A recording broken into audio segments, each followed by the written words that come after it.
নমস্কার বন্ধুরা, জয় নিতাই। আশা করি সকলে ভালো আছেন। মা লক্ষ্মীর ঝাঁপি মানে ধানের যে ঝাঁপি আমিও ঠিকঠাক আগে সাজাতে জানতাম না, এখনও জানি না ঠিকঠাক করে সাজাতে। ফোনে দেখে শিখলাম, অন্যকে দেখে শিখলাম যে মায়ের ঝাঁপিতে নাভিপদ্ম যেমন দিতে হয়, মানে নাভি শঙ্খ আর লক্ষ্মী করি তেমনই পদ্ম বীজ দিতে হয়, তেমনই পদ্ম বীজ দিতে হয়। তারপরে পান সুপুরি দিতে হয়, পান নয়।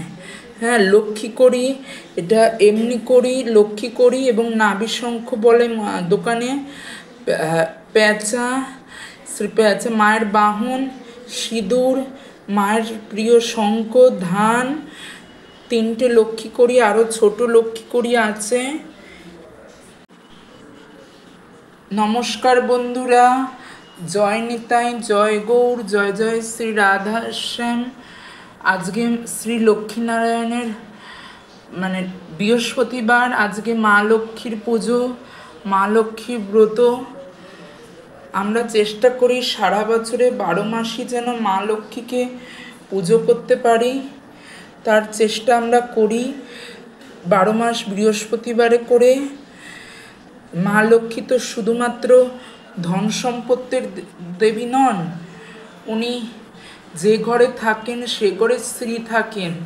উনি যে ঘরে থাকেন সেই ঘরে কোনো হিংসা থাকে না, 7 হাঁড়ি 1 হাঁড়িতে পরিণত হয় এবং মনে দয়া, ভক্তি, দ্বিজ ভক্তি, ভগবানের প্রতি ভক্তি বাড়তে থাকে।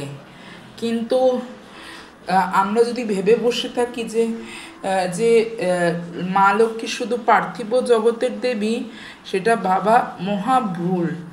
হ্যাঁ, দেখো মা লক্ষ্মীর ঝাঁপি আর 3 রকম ফল দিয়েছি, আর একটু আতপ চাল, ঠিকঠাক জানি না। মা লক্ষ্মীরও পুজো করেছি, ওদিকে সাইনাথেরও পুজো করেছি, দেখাবো সাইনাথকে না। এবার অনেকে প্রশ্ন করবে যে বৈষ্ণব ধর্মে অনুসরণ করে কেন সাইনাথের পুজো করছি। এর অনেক কারণ আছে, আমি এখন বলতে চাই না। বাবাই একদিন তার নিজের মহিমা বুঝিয়ে দেবেন। হ্যাঁ, দেখো সাইনাথ বাবার দর্শন, শিরডির সাইনাথ। এনাকে ওনার ভক্তরা শ্রী দত্তাত্রেয়েরও অবতার বলেন। এনাকে নিয়ে অনেক নিন্দাও আছে, অনেক সমালোচনাও আছে, অনেক দুর্নামও আছে। কিন্তু যার জীবনে ইনি আসেন তার জীবনে পরিবর্তন আসে। যিনি এনাকে ভক্তি করেন, আর আমিও এনাকে চিনতাম না, চিনিয়ে দিয়েছে, কেউ একজন চিনিয়ে দিয়েছে, তাই চিনতাম না। এনার ব্রত মহিমা সব জায়গায় প্রচার হোক। আমি চাই এনার কাছেই আমি একদিন ব্রত করব, যাতে আমি একাদশী ব্রত করার সামর্থ্য পাই, কৃষ্ণ ভক্তি পাই। সেটা করতে অন্তত কোনো দোষ হবে না নিশ্চয়ই।